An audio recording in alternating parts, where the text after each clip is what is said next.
क्या आप जानते हैं कि सांप का एक ही डंक एक वयस्क हाथी को कुछ ही घंटों में मार सकता है? और अगर आप सावधान न रहें तो सांप का विष आपको सिर्फ 15 मिनट में ही मार सकता है। पर ऐसा एक विषैले डंक से होता है। क्या हो अगर ये विष पहले ही इकट्ठा कर लिया जाए और आप उससे भरे एक पूल में तैरें? विष में तैरना कैसा होगा? सांप का विष आपके शरीर को कैसे प्रभावित करेगा? और क्या यह असल में आपके लिए अच्छा हो सकता है? आप देख रहे हैं क्या हो अगर, और यह है क्या हो अगर आप सांप के विष से भरे एक पूल में गिर जाएं तो। एक स्विमिंग पूल को विष से भरने के लिए कितने सांपों की जरूरत होगी? एक सामान्य स्विमिंग पूल में कम से कम 1 लाख लीटर या 26,000 गैलन पानी होता है। सामान्य तौर पर एक विषैला सांप 1 मिलीलीटर से लेकर 850 मिलीलीटर तक विष बना सकता है। तो एक पूरे पूल को विष से भरने के लिए हजारों सांपों की जरूरत होगी। विष पाने के लिए आपको इन सांपों से विष निकालना भी होगा।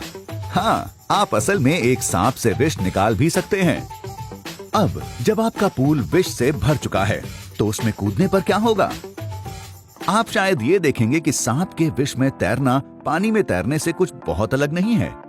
जब विष सांप के दांतों में होता है तो वो केचप की तरह गाढ़ा होता है, पर एक बार जब उसे निकाल लिया जाता है तो उसका गाढ़ापन कम हो जाता है।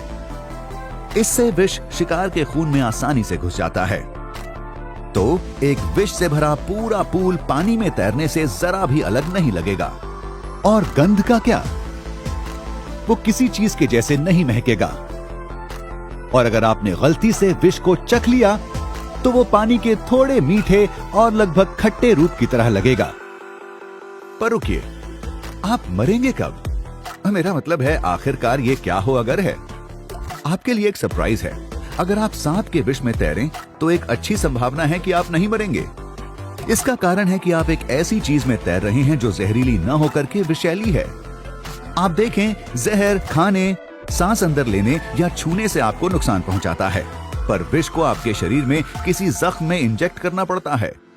तो विष में तैरना असल में आपको कोई नुकसान नहीं पहुंचाएगा जब तक आपके शरीर पर कोई खुले जख्म न हो। अगर आप इस पूल में किसी घाव के साथ जाते हैं तो आप एक बड़ी मुसीबत में पड़ सकते हैं। ये विष आपकी नसों में तुरंत रिसना शुरू हो जाएगा और आपको कई दिक्कतें दे सकता है।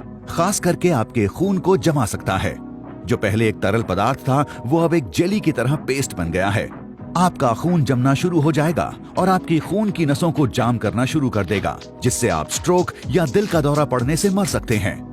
पर अगर आप खुशनसीब रहते हैं कि आपके खून में विष की सिर्फ कुछ बूंदें ही गई हैं, तो आपको कुछ नहीं होगा। ऐसा तब है जब आपको मेडिकल सहायता काफी जल्दी मिल जाए। यूएस में करीब 7,000 लोग हर साल सांप द्वारा काटे जाते हैं। इनमें से सिर्फ 5 की ही मौत होती है। आमतौर पे आपके पास मदद पाने के लिए 30 से 60 मिनट होते हैं और जैसे ही मदद मिलती है डॉक्टर आपको विष विरोधक दवा देते हैं और कभी-कभी एक टिटनेस का इंजेक्शन भी। इसके बाद आप फिर पूल में कूद सकते हैं। बस ये ध्यान रखें कि आपके शरीर पर इस बार कोई घाव नहीं है। हालांकि ये कोई नुकसान नहीं पहुंचाता, पर शायद हमें विष में नहीं तैरना चाहिए। शायद इसे किसी और चीज के लिए इस्तेमाल किया जा सकता है।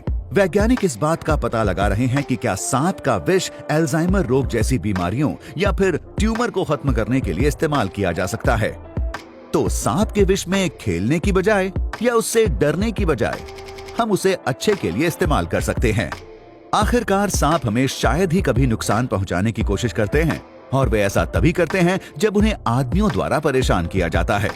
पर क्या हो अगर सांप अचानक से ही बहुत बड़े हो जाएं और वे सब हमें नुकसान पहुंचाना चाहें?